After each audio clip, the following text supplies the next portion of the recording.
మహాదేవపురం అనే గ్రామంలో మణెమ్మ అనే మహిళ ఉండేది. ఆమెతో పాటు ఆమె కొడుకు కిరణ్, కోడలు పూజ ఉండేవారు. వీరికి ఒక బైక్ ఉండేది. దాంతో వాళ్ళు విడివిడిగా ఎక్కడికి వెళ్ళాలన్నా చాలా ఇబ్బందులు పడేవారు. ఒకరోజు ఉదయం, కిరణ్, పూజ, ఈరోజు మనమంతా కలిసి గుడికి వెళదాం.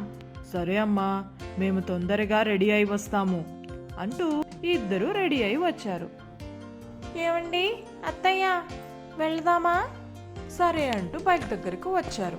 గుడికి వెళ్దాం అనుకుని హడావిడిలో అసలు విషయం మర్చిపోయాం. మనం ఏం మర్చిపోయాం? మనకున్న ఒకే ఒక్క బైక్ పై ఎక్కడికి వెళ్ళాలన్నా ఇద్దరమే వెళ్లాల్సి వస్తుంది అన్న విషయం. అవును కదండి. సరేరా, మీ ఇద్దరూ వెళ్ళిరండి, నేను ఇంటి దగ్గరే ఉంటాను. ఇంక చేసేదేమీ లేక మణెమ్మను ఇంటి దగ్గరనే పెట్టి కిరణ్ ఇంకా పూజ గుడికి బయలుదేరారు. బైక్ పై ప్రయాణిస్తూ, మనం కారు కొందామండి, అప్పుడు ముగ్గురం కలిసి బయటకు వెళ్ళొచ్చు. అంటే కారు లేకపోవడం అస్సలు వెళ్ళలేకపోతున్నాం కదా, ముగ్గురికి ఒకేసారి పని ఉన్నా వెళ్ళడానికి కష్టంగా ఉంటుంది. అవును పూజ, తప్పకుండా కొందాంలే అని అనుకుంటారు.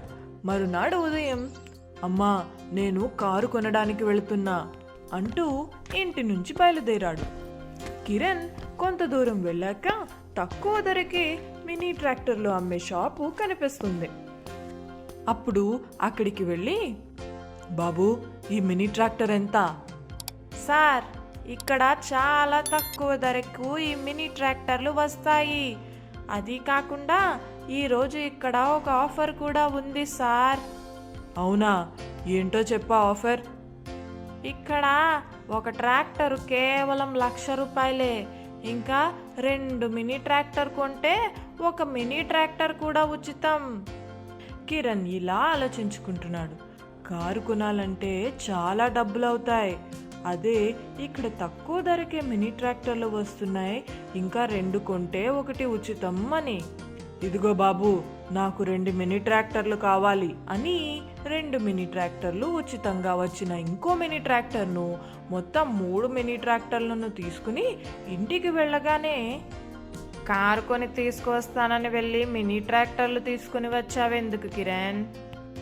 అమ్మా, నేను కారు కొందామని వెళ్తున్నా, కానీ అప్పుడు కార్ షోరూమ్కి వెళ్లే కంటే ముందే తక్కువ ధరకే ఈ మినీ ట్రాక్టర్లు కనిపించాయి. పైగా 2 కొంటే 1 ఫ్రీ అన్నారు. అందుకే ఆఫర్ కూడా ఉంది అని కొనుక్కొచ్చాను. సరే, కానీ 2 మినీ ట్రాక్టర్లు ఎందుకు కొన్నారు?